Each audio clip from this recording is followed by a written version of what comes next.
Bonjour, aujourd'hui nous allons continuer le droit public avec l'État, la définition de l'État, la démocratie et le fédéralisme. Commençons par l'État. Qu'est-ce que c'est qu'un État? Un État, pour qu'il y ait un État, il faut ces conditions. Il faut une population, d'abord, pour pouvoir régner sur quelqu'un, enfin régner, pour pouvoir gouverner quelqu'un. Une population, il faut un territoire avec des frontières et un territoire reconnu par la communauté internationale. Par exemple, l'État de Palestine n'est pas considéré comme un État du point de vue du droit international car il n'est pas reconnu par la communauté internationale. Il faut une autorité, c'est-à-dire un gouvernement qui va organiser l'État et il faut que cette autorité soit souveraine. Par exemple, les cantons de la Suisse ne sont pas des États du point de vue du droit international car ils ont perdu l'essentiel de leur souveraineté qu'ils ont déléguée à la Suisse, à l'État de la Suisse. En revanche, en Union européenne, il n'y a que peu de choses qui ont été déléguées aux, aux institutions européennes, ce qui fait que les États membres sont encore souverains, ils sont encore des États du point de vue du droit international. Les rôles de l'État: maintenir l'ordre, qui est l'ordre dans l'État social, protéger les intérêts de la population, garantir la sécurité sociale, on ne peut pas laisser tomber une partie de la population parce qu'elle aurait perdu son travail ou parce qu'elle est trop âgée pour pouvoir travailler, assurer la stabilité économique et sociale.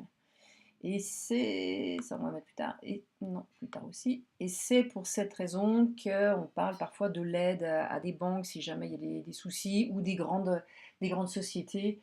Il y a eu le problème de Swissair par exemple, où il fallait, la Confédération a beaucoup donné via les impôts pour renflouer en fait ces sociétés, car un de ses rôles c'est la stabilité économique et sociale. La démocratie. Alors on va regarder des indices pour savoir si on a une démocratie. Il y a plusieurs choses. Il y a d'abord la liberté de la presse. Est-ce que les journalistes sont libres de dire ce qu'ils veulent? Si c'est le cas, c'est un indice de démocratie. Par opposition à la tyrannie, par exemple, ou dans certains pays où c'est une seule personne qui dirige, ou un groupe de personnes qui dirigent ou qui donne, qui fait les lois et qui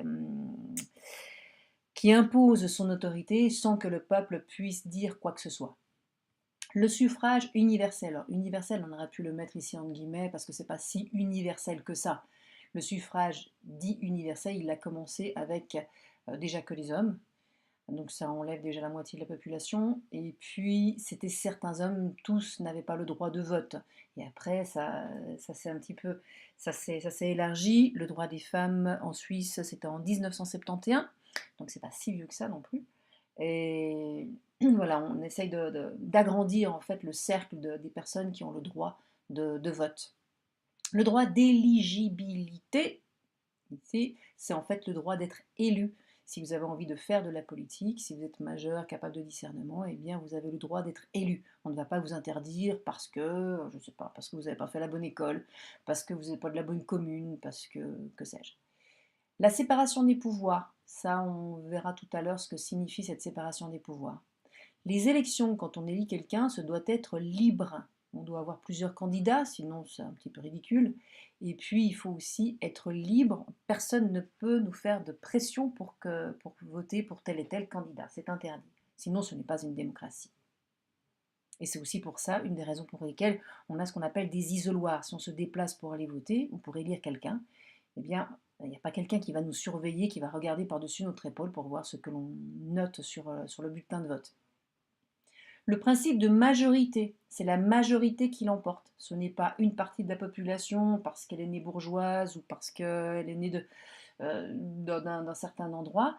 Non, tout le monde est à égalité et c'est la majorité qui l'emporte.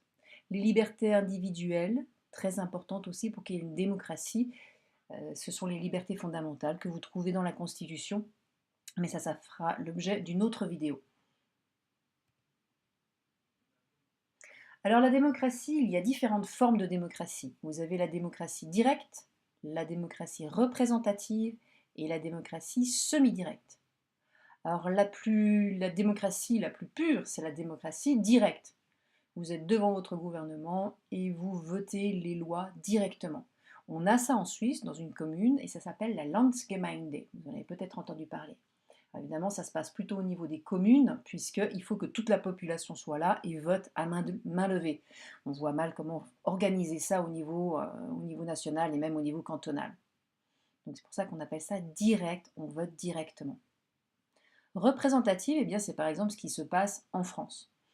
Le peuple français, la population française, élit des représentants, et ce sont ces représentants qui vont voter les lois. Ce n'est pas le peuple qui vote les lois, mais ce sont les représentants qui votent les lois. Donc on a d'abord le peuple, au milieu les représentants, et ensuite les lois. Et puis après, on a ce qu'on a en Suisse, la démocratie semi-directe. Cela signifie que non seulement on va élire des représentants, on va élire des gens qui vont être à l'Assemblée fédérale, au Parlement fédéral, et ces représentants vont préparer des lois, mais, et c'est là que ça fait toute la différence, le peuple peut court-circuiter ces décisions par l'initiative et le référendum. Et ça fera l'objet de votre chapitre 17. Mais sachez simplement que nous sommes dans une démocratie semi-directe, avec des représentants, et ce qui caractérise cette démocratie, c'est l'initiative et le référendum. La Suisse est en outre un État démocratique fédéral. Qu'est-ce que ça veut dire fédéral? Et fédéral depuis 1848. Avant, ce n'était pas forcément fédéral. Fédéral, et non pas confédéral. Fédéral, c'est une fédération, il y a des cantons, des anciens États, ils ont délégué leur souveraineté, ils se sont mis ensemble, ils se sont fédérés, 20 cantons et 6 demi-cantons, pour pouvoir lutter ensemble. Alors historiquement, c'était Ulrich Schwyz-Unterwaldt qui se sont mis ensemble pour pouvoir lutter contre les Habsbourg, et après d'autres États, d'autres régions se sont alliés à ces trois cantons primitifs. Primitifs, ça ne veut pas dire qu'ils vivent dans la forêt avec des peaux de bêtes, ça veut dire qu'ils étaient en premier. Hein. Bon. Donc, on se fédère, on se met ensemble, on laisse une partie de notre souveraineté à l'unité pour pouvoir se battre ensemble. Alors, bizarrement, on appelle ça confédération, mais on ne devrait pas appeler ça confédération. Une confédération, bah, c'est les États indépendants qui se mettent ensemble. Donc là, on n'est pas dans une confédération, on est dans une fédération. Mais bah, voilà, historiquement, on a gardé ce terme. C'est comme ça.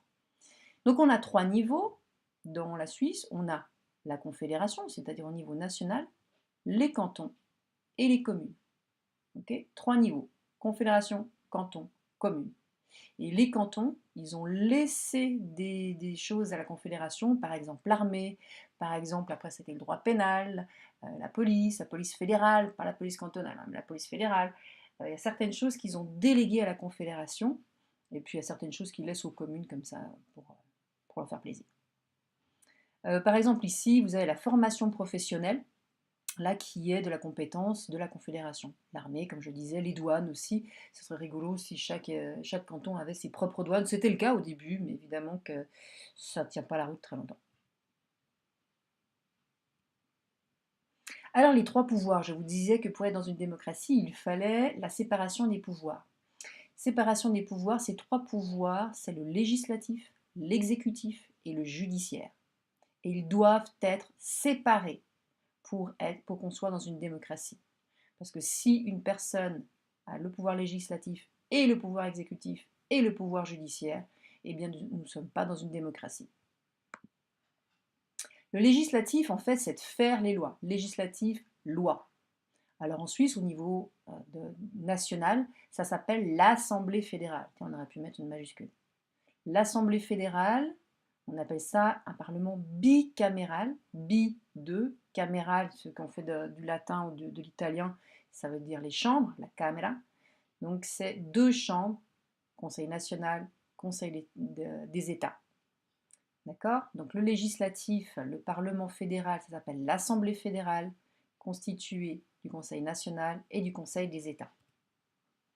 L'exécutif, une fois qu'on a des lois, il faut les exécuter. C'est le gouvernement. Le gouvernement est le pouvoir exécutif. Au niveau fédéral, ça s'appelle le Conseil fédéral, qui est composé de 7 membres. On a en fait 7 présidents, en gros.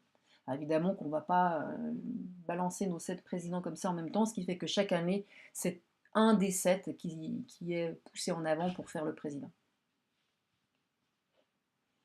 Et le judiciaire, le troisième pouvoir, c'est le pouvoir de sanctionner. S'il y a quelque chose qui ne va pas, si une loi n'est pas exécutée correctement ou s'il y a une violation de la loi, c'est le judiciaire qui va s'en occuper. On a des tribunaux au niveau fédéral, ce qu'on appelle, enfin, ce qui est notre Cour suprême s'appelle le tribunal fédéral à Lausanne. Tribunal fédéral, et c'est le dernier tribunal dans la Suisse qui va étudier le cas. Si ça ne va toujours pas au tribunal fédéral, après il faut aller à la Cour européenne des droits de l'homme. Après, vous avez d'autres tribunaux qui fonctionnent, on appelle ça en première instance, c'est-à-dire qu'on va directement chez eux. On a un tribunal fédéral pénal, par exemple, si vous voulez assassiner un conseil fédéral, vous allez directement au tribunal fédéral pénal. Mais ça, on verra quand on étudiera les procédures et les différents tribunaux.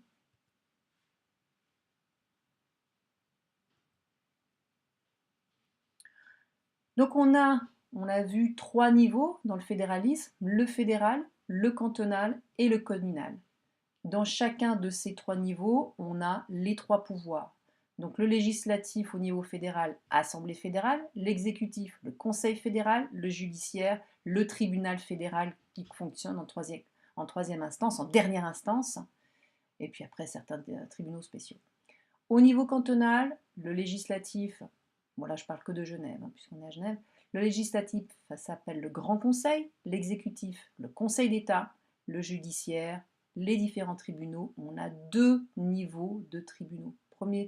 La première instance, le premier degré du tribunal, si on n'est pas content, on va en deuxième instance, et puis après, pouf, tribunal fédéral. Et puis après, le troisième niveau politique, le niveau communal. Au niveau législatif, on appelle ça le conseil communal. Au niveau exécutif, on appelle ça le conseil administratif. Et dans certaines communes, ils appellent ça le maire avec ses adjoints. Et il n'y a pas de tribunaux communaux. Donc ici, on a 3, 6, 7, 8. On a 8 noms à savoir pour les 3 pouvoirs au niveau fédéral, au niveau cantonal et au niveau communal. Et voilà, ce sera tout pour aujourd'hui. Merci beaucoup.